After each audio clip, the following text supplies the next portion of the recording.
एक जंगल में एक लोमड़ी रहती थी। जब भी वह शिकार पर जाती थी, उसके पीछे चीते पड़ जाते थे और उसे शिकार छोड़कर भागना पड़ता था। कई बार तो उसे अपनी जान बचानी भी मुश्किल हो जाती थी।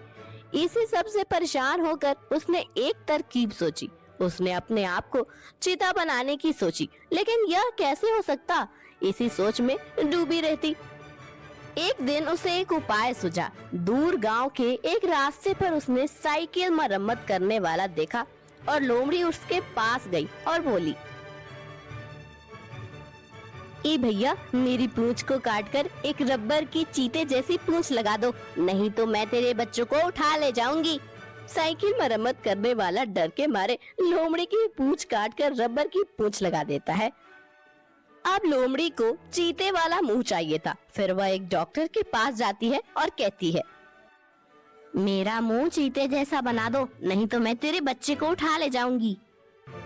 डॉक्टर उसका मुंह चीते जैसा बना देता है। उसके बाद लोमड़ी एक पेंटर के पास जाती है। मेरे शरीर पर चीते जैसा रंग कर दे, नहीं तो मैं तेरे बच्चे को उठा ले जाऊंगी।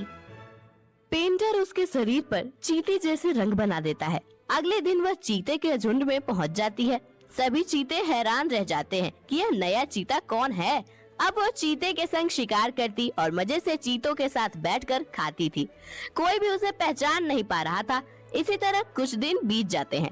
एक दिन लोमड़ी चीतों के साथ शिकार पर जाती है तो चीते एक हिरन के पीछे भागते हैं। लोमड़ी भी उनकी नकल करके भागने लगती है, लेकिन वह चीतों जैसा तेज नहीं भाग पाती। एक चीते को उस पर शक होता है। जब शाम होती है, लोमड़ी चीतों के झुंड में आती है और चीते उससे पूछते हैं, अरे तू आज भाग क्यों नहीं रही थी? तेरे कारण शिकार हाथ से निकल गया। आज मेरी तबीयत ठीक नहीं थी, कल देखना मैं अकेले ही शिकार कर लूंगी। अगले दिन जब सब शिकार पर जाते हैं, तभी वहाँ तेज बारिश हो जाती है। बारिश के कारण लोमड़ी का सारा रंग बह जाता है। यह देखकर चीते समझ जाते हैं कि वह एक बहरूपिया है और वह उसके पीछे पड़ जाते हैं। इसी भाग दौड़ में उसके रबड़ की पूंछ भी गिर जाती है। लोमड़ी किसी तरह जान बचाकर लोमड़ियों के झुंड में पहुंच जाती है। वहाँ कोई उसे नहीं पहचान पाता। उस झुंड के एक लोमड़ी ने पूछा, तुम कौन हो? तब लोमड़ी ने कहा, मैं लोमड़ी हूँ, मैं तो बचपन से तुम्हारे साथ रहती थी। अरे ये पता नहीं कौन है, न तो इसकी हमारे जैसी पूंछ है, न इसका मुंह लोमड़ी जैसा है। इसे मार मार कर भगा दो, नहीं तो ये हमारे बच्चों को खा जाएगी। इसका मुंह चीते जैसा है।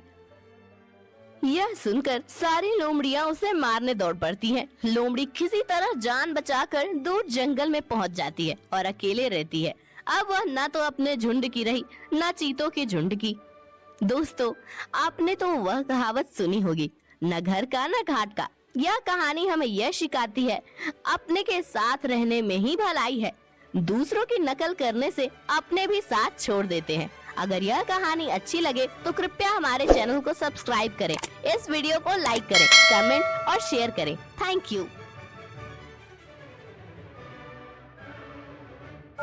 एक समय की बात है, एक हरे भरे जंगल में बहुत सारे जानवर रहते थे।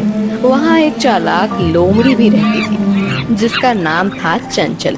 एक दिन चंचल ने खरगोशों के समूह को देखा जो अपने खाने के लिए गाजर इकट्ठा कर रहे थे।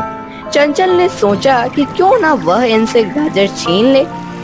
उसने एक योजना बनाई। वह खरगोश के पास गई और बड़े ही मीठे स्वर में उनसे बात करने लगी। चालाकी का खेल। अरे दोस्तों, सुना है आज शाम को राजा शेर ने एक बड़ी पार्टी का आयोजन किया है और सभी को बुलाया है। आप सबको वहाँ जाना चाहिए। अरे वाह, सच में? यह तो बहुत अच्छी खबर है। हम सब तैयार होकर जाएंगे। हाँ चलो, जल्दी से पार्टी के लिए तैयार होते हैं। जैसे ही खरगोश चले जाते हैं, तब चंचल लोमड़ी खरगोशों के सारे गाजर उठा लेती है।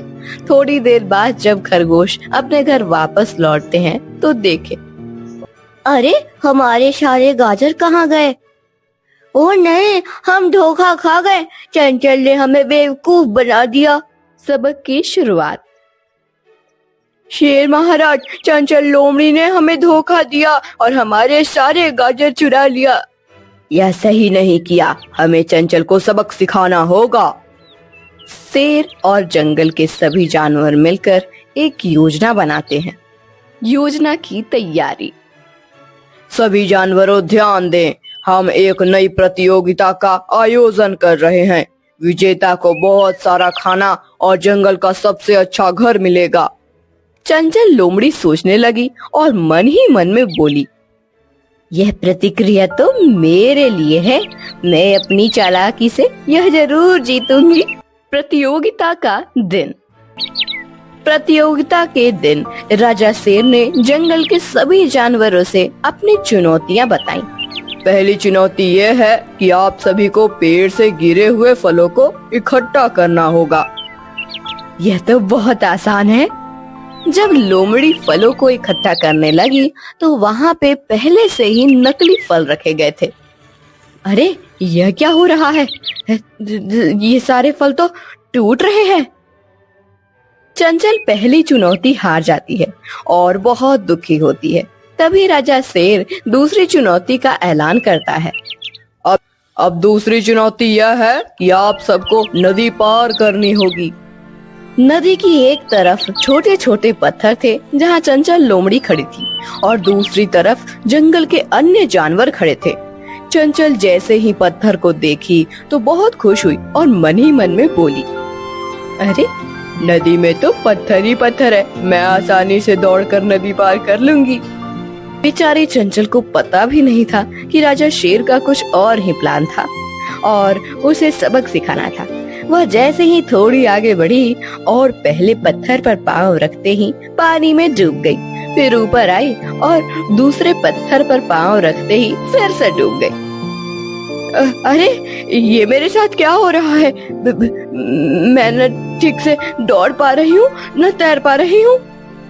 चंचल लोमड़ी ये चुनौती भी हार जाती है। महाराज, मैं हार गई हूँ, मुझे समझ में नहीं आ रहा कि मैं क्यों नहीं जीत पाई। चंचल, यह तुम्हारी चालाकी और धोखाधड़ी का नतीजा है।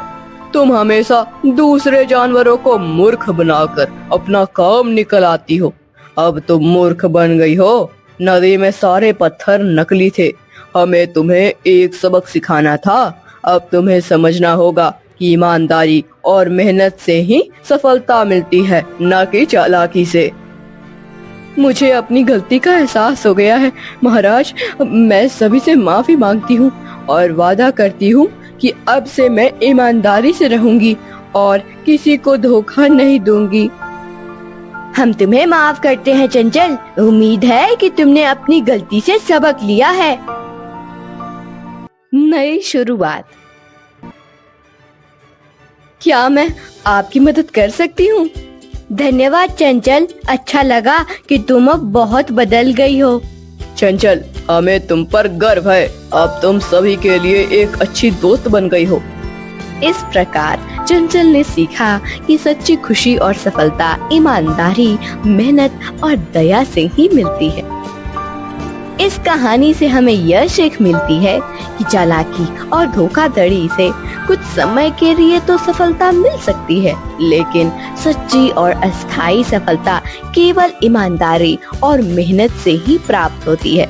दोस्तों, अगर आपको यह कहानी अच्छी लगी हो तो कृपया सब्सक्राइब बटन पर क्लिक करें, वीडियो को लाइक करें, शेयर और कमेंट करें। तो फिर मिलते हैं अगले शनिवार एक और मजेदार कहानी के साथ। तो जुड़े रहे हमारे चैनल मोटिव किड्स पर।